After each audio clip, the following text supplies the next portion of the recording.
नमस्कार दोस्तों, स्वागत है आपका इस वीडियो में। आप देख रहे हैं धर्मनीति कल, आज और कल। तो दोस्तों, आज का अपना विषय है परिवारवादी राजनीति युगों युगों से अधोगति। इस वीडियो में हम इसी विषय पे बात करने वाले हैं।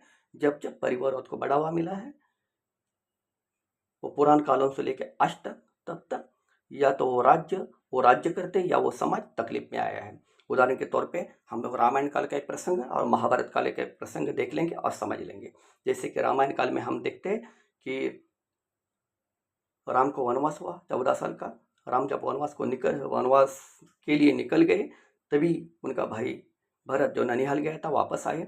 उन्होंने जब मालूम पड़ा मेरी माँ की वजह से, मेरे माँ ने जो अपने 2 वर अपने पिता के पास बाकी थे मांगने के लिए, जो अभी ये टाइम पे मांग लिए, और वो वर क्या थे, किस लिए मिले थे, वो किसी और वीडियो में हम देख लेंगे। और इसी वजह से, मेरी माँ की वजह से मेरे प्राण प्रिय भाई प्रभु रामचंद्र को वनवास हुआ। ये जब भरत को मालूम पड़ा तो भरत सुमंत के साथ में अयोध्या से निकले प्रभु रामचंद्र को वापस लाने के लिए। जब वन में प्रभु रामचंद्र और भरत की भेंट हो गई, तभी प्रभु रामचंद्र ने बताया मेरे पिताजी को मैंने वचन दिया है 14 साल का वनवास, तो 14 साल खत्म होने तक मैं अयोध्या वापस नहीं आऊँगा। जब प्रभु रामचंद्र माने नहीं, तभी भरत ने प्रभु रामचंद्र की पादुका ली, वो पादुका लेके अयोध्या वापस आए। वो पादुका सिंहासन पे रख दी और 14 साल प्रभु रामचंद्र वापस आने तक राज्य किया।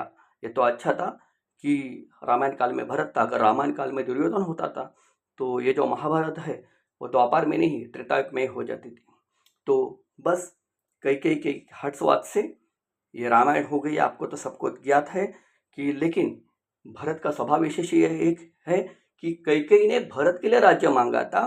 फिर भी जब भरत को मालूम पड़ा मेरी माँ ने मेरे भाई को, वैसे तो प्रभु रामचंद्र भरत के सौतेले भाई थे, कई के भी सौतेले बेटे थे, लेकिन कई भी अपने सगे पुत्र भरत की तरह राम से प्यार करती थी।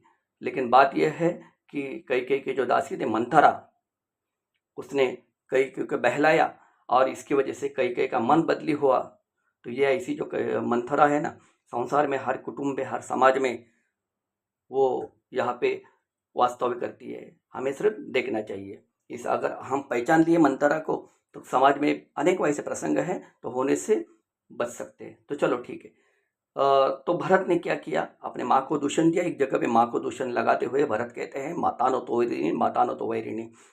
तो इसकी वजह से कई के इस 60 वर्ष से पूरे अयोध्या, भरत और जनक का पूरा कुटुंब, जिसको दुख सहना पड़ा, समाज का तो पड़ा ही पड़ा। ये रामायण का एक प्रसंग है। आगे चलते हैं महाभारत काल में। महाभारत काल में पंडु राजा और धृतराष्ट्र सगे भाई थे।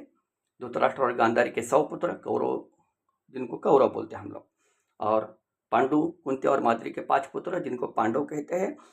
कि पुश्तैनी जो विरासत है, विरासत से चली आ रही जो जायदाद है, हमारे समाज में एक नियम है कि अगर 2 सगे भाई है जिनका कुटुंब बढ़ता है और बंटवारा करने का जब वक्त आता है, तब हमारा समाज का एक नियम है, जो पुश्तैनी जायदाद है दोनों में, या 2 भाई है, 3 भाई है, 4 भाई है, जितने भी भाई है, वो दोनों में या तीनों में या चारों में एक जैसे बटे।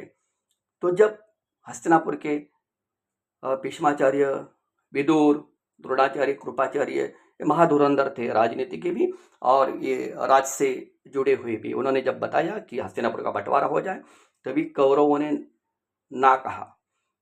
जब कौरव मतलब दुर्योधन ने ना कहा। जब ये बात धृतराष्ट्र तक पहुंची, तो धृतराष्ट्र के आंखों पे पट्टी ना बांधते हुए भी, वो आंखों से तो अंधा ही था, गांधारी की आंखों पे तो पट्टी थी, वो दिल से भी अंधा था। तो अपने बेटे की राय ध्यान में रखते हुए धृतराष्ट्र भी बोला कि नहीं, इस राज्य के 2 टुकड़े नहीं होंगे। इस वजह से महाभारत का इतना बड़ा युद्ध हुआ। जब ये गलत झगड़ा दुर्योधन ने निकाला, तभी आपने देखा है महाभारत का परिणाम क्या है। महाभारत में 100 कौरव थे, उनमें से एक भी नहीं बचा, और भगवान श्री कृष्ण पांडवों के साथ में थे, तो 5 पांडवों में से किसी एक के भी बाल को भी धक्का नहीं लगा। ये तो रामायण और महाभारत काल की दोनों भी घटनाएं हम लोगों ने देख ली। जब जब परिवार में या परिवारवाद आगे बढ़ा है, मैं और मेरे, मैं और मेरे, या मैं और मेरे सगे, मैं और मेरे सगे, ये ऐसा जब चला है, तब तब समाज को ही उसका भुगतान देना पड़ा है। और वो कुटुंब जो है, वो राजनीति से जुड़ा हुआ कुटुंब, उसको वो भी तकलीफ में आया है। या तो वो राजनीति खत्म हो गई या वो राज खत्म हो गया है। तो इससे हम सीखते हुए आगे चल देखें तो आज भी राजनीति में जब जब परिवारवाद को बढ़ावा मिला है, तब तब या तो पार्टी तकलीफ में आ गई या पार्टी से जुड़े हुए लोग तकलीफ में आ गए हैं और राज्य तकलीफ में आया है, या तो वो पार्टी परिवारवाद को बढ़ावा देने वाली पार्टी या तो खत्म हो गई है या खत्म होने के कगार पे है या फिर तकलीफ में है। जैसे कि हम लोग आज की बात देख ले तो राहुल गांधी, जिनको प्रस्तावित करने के लिए पूरी कांग्रेस पार्टी जुटी रही, खुद सोनिया गांधी जी, प्रियंका गांधी और पूरी कांग्रेस जन सब लोग जुटे रहे। लेकिन आज भी देखो, मैं ये कहना नहीं चाहता हूँ कोई अच्छा है कोई बुरा है, लेकिन जब हम ये मानते हैं कि ये जान ले कि भाई हमारा जो लीडर है, हमारा जो प्रमुख है, उसकी वजह से हमें हर बार हार मिल रही है, तो पार्टी या वो संगठन ने सोचना चाहिए कि ऐसा क्यों हो रहा है। बदलना ना बदलना उनका काम है।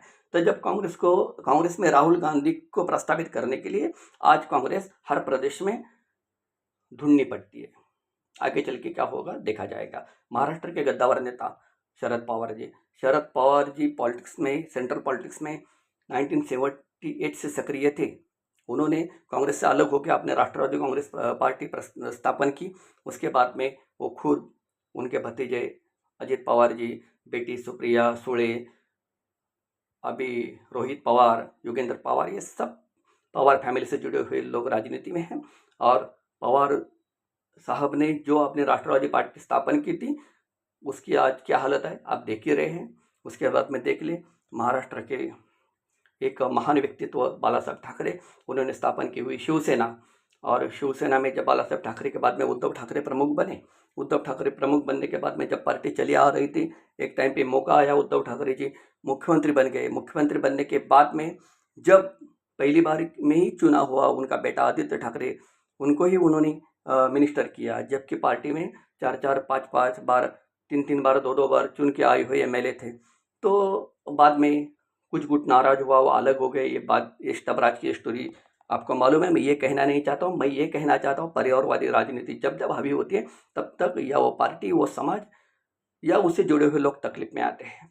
तो देख लो आज उद्धव ठाकरे साहब की शिवसेना की क्या हालत है, जबकि उसको स्थापन बाला साहब ठाकरे ने किया था। उसके बाद में हम लोग देख ले बिहार के लालू प्रसाद यादव जब चारा घोटाला में जेल में गए थे, तभी उन्होंने अपने गद्दी पे अपनी बीवी राबड़ी देवी को बिठाया था। क्या वो उस टाइम राष्ट्रीय जनता दल में कोई लायक नेता नहीं था उस गद्दी पे बैठे, लेकिन परिवारवाद को बढ़ावा मिला। आज राष्ट्रीय जनता दल की हालत हम लोग देख रहे हैं। उत्तर प्रदेश में अखिलेश यादव कैसे कैसे अपनी कमान संभाल रहे हैं। आगे चल के इलेक्शन आ रहा है, उसमें क्या होगा देख लेंगे। उनके लिए शुभेच्छा उनको।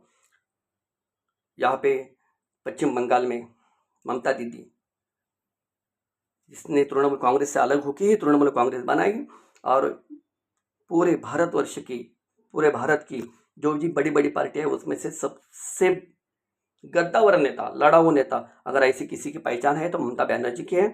आज ममता बनर्जी ने अपना भतीजा अभिषेक बनर्जी को सेटल करने के लिए आज पार्टी को कहाँ लाके खड़ा कर दिया, अपनी लंका खुद लगा दी।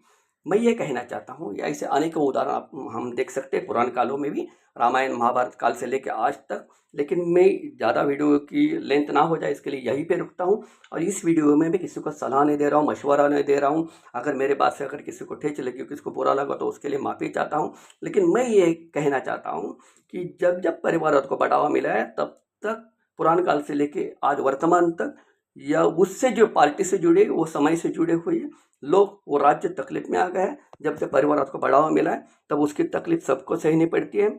और आज जो भी पार्टियां है राजनीति में, उसके बड़े बड़े जो नेता इस बारे में सोच ले कि अगर कोई लायक है तो उसको ही आगे लाना चाहे, ना कि परिवार के किसी सदस्य को। अगर ये समझ ले, बस मैं इतना ही चाहता हूँ। इसके लिए मैंने उदाहरण भी दे दिया।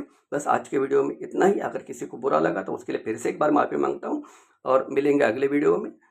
तब तक नमस्कार। अगर वीडियो पसंद आया तो सब्सक्राइब, लाइक और शेयर कीजिए। नमस्कार दोस्तों।